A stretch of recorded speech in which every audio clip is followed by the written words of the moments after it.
Such a happy person. No, you are wrong by saying my love part is louder than you.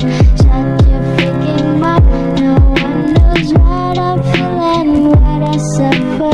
No, they don't know. So keep your thoughts and stop assuming that someone is always fine. If you think I'm such a happy person. No. Masih bersama saya dan teman-teman di acara Ngobrol Santai ala kami. Kali ini kami membahas tentang teori humanisme. Pasti teman-teman berpikir, oh, humanisme pasti ini bersangkutan dengan manusia. Untuk menghilangkan rasa penasaran teman-teman, mari kita simak video berikut ini. Untuk definisi teori humanisme itu sendiri, kami mendefinisikan teori humanisme itu sebagai teori yang menekankan aspek memanusiakan manusia. Pasti teman-teman akan berpikir,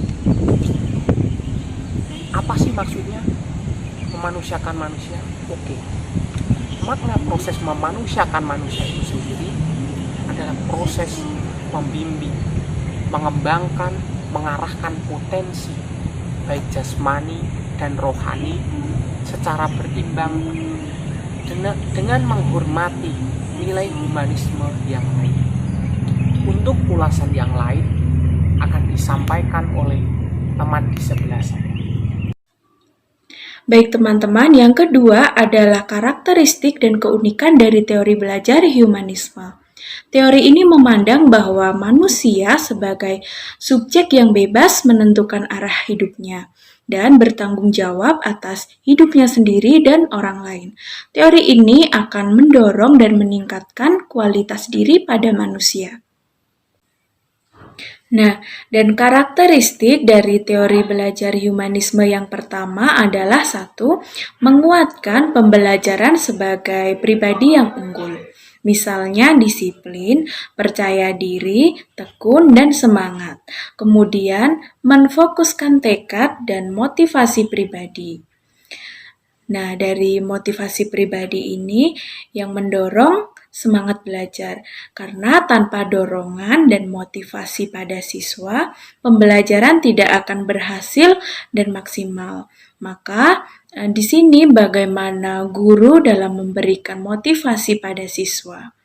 Yang ketiga adalah menfokuskan fungsi afektif dan kognitif. Yang keempat, mementingkan adanya pengenalan diri dari konsep diri atau self-concept, yang berarti seseorang akan bertanya pada diri sendiri, siapa saya, apa peran saya dalam kehidupan, bagaimana nilai-nilai yang dianut, baik buruknya, dan ingin menjadi seperti apa saya kelak. Kemudian yang kelima adalah meningkatkan self-control atau kontrol diri. Mungkin bagaimana seseorang mengendalikan perilakunya dan dalam meraih tujuan hidupnya. Yang keenam adalah memprioritaskan perspektif diri pada setiap individu. Dan yang terakhir adalah memprioritaskan ilmu pengetahuan dasar dan pengalaman. Nah, selanjutnya ada aplikasi teori belajar di dalam pembelajaran di sekolah yang akan disampaikan oleh teman saya Fitriana dan Genta. Peran guru dalam pembelajaran humanisme adalah menjadi fasilitator bagi para peserta didiknya dengan cara memberikan motivasi dan memfasilitasi pengalaman belajar dengan menerapkan strategi pembelajaran yang membuat peserta didik menjadi lebih aktif. Lalu, bagaimana mengaplikasikan teori pembelajaran humanisme dalam pembelajaran di sekolah? Kita simak. Yang pertama adalah penciptaan suasana awal pembelajaran yang menarik. Dengan awal pembelajaran yang menarik, maka itu akan membantu memupuk semangat siswa untuk mengikuti pembelajaran tersebut. Yang kedua, menciptakan suasana kelas yang menyenangkan sehingga peserta didik semangat dan tidak bosan selama proses pembelajaran serta menerapkan metode pembelajaran yang bervariasi. Yang ketiga, mengatur peserta didik agar bisa berkomunikasi secara langsung dan aktif dengan peserta didik lain selama proses pembelajaran, misalnya dengan kegiatan berdiskusi atau berkelompok. Yang keempat adalah menyediakan dan mengatur sumber belajar yang bermanfaat agar wawasan mereka lebih luas dan mempermudah siswa untuk mencapai tujuan pembelajaran.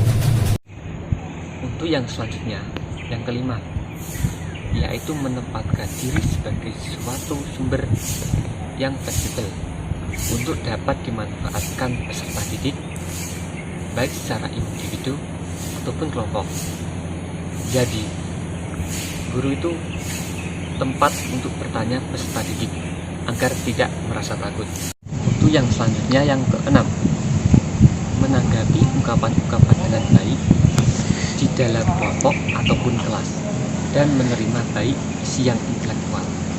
Artinya, tidak penuh dengan kritikan sehingga memotivasi peserta didik untuk mengekspresikan diri.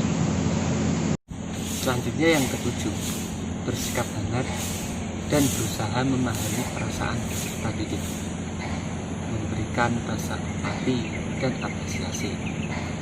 Meluruskan itu dianggap kurang relevan. Yang kedelapan, dalam belajar secara kelompok, dia mengambil prakarsa untuk ikut serta dalam kelompok dan mencoba mengungkapkan perasaan serta pikirannya dengan tidak menuntut dan tidak memaksa, tetapi sebagai suatu andil secara pribadi yang boleh saja digunakan atau ditolak oleh peserta didik.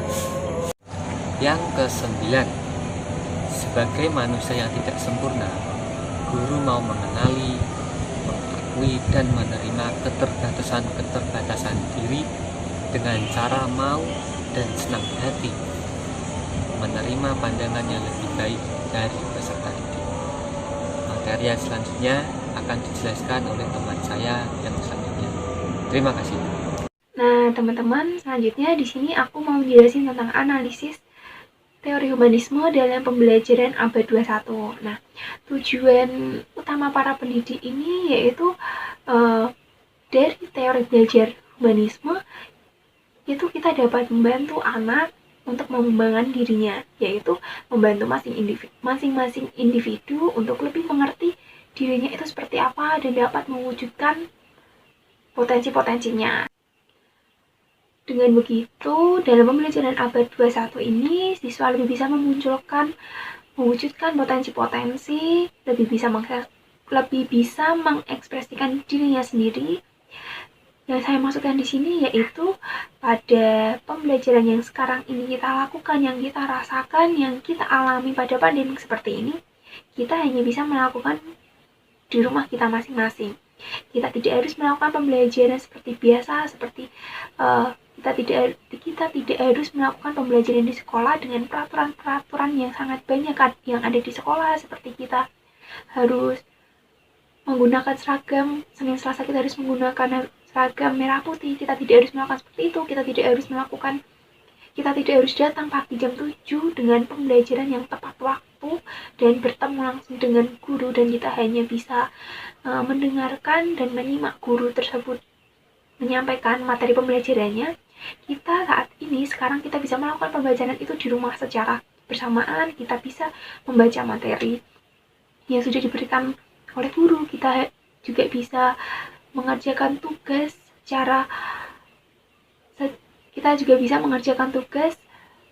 dengan waktu yang sudah kita bisa mengaturnya. Dalam kita mengerjakan tugas, kita pasti mempunyai waktu untuk pengumpulan tugas. Nah, kita bisa mengatur dalam mengerjakan tugas, kita bisa mengatur mengerjakan tugas kita di jam berapa, kita bisa melakukan istirahat jam berapa, kita bisa melakukan pembelajaran berulang kali dengan mengulang yang sudah diberikan oleh guru tersebut. Kita lebih bisa mengenal diri kita sendiri, bagaimana cara kita belajarnya. Kemudian kita lebih bisa mengembangkan kreativitas kita dalam mengerjakan tugas. Nah, yang selanjutnya, teori humanisme itu lebih menonjolkan kebebasan setiap individu atau siswa untuk memahami materi, pembelajaran untuk memperoleh informasi, atau pengetahuan yang baru dengan caranya sendiri. Nah, selama pembelajaran, dalam teori ini peserta didik berperan sebagai subjek didik dan peran yang guru dalam pembelajaran humanisme ini adalah fasilitatornya. Nah, seperti yang sudah saya katakan tadi, dengan pembelajaran abad 21 ini, siswa lebih bisa mengekspor kemampuannya seorang siswa itu sendiri, itu seperti apa.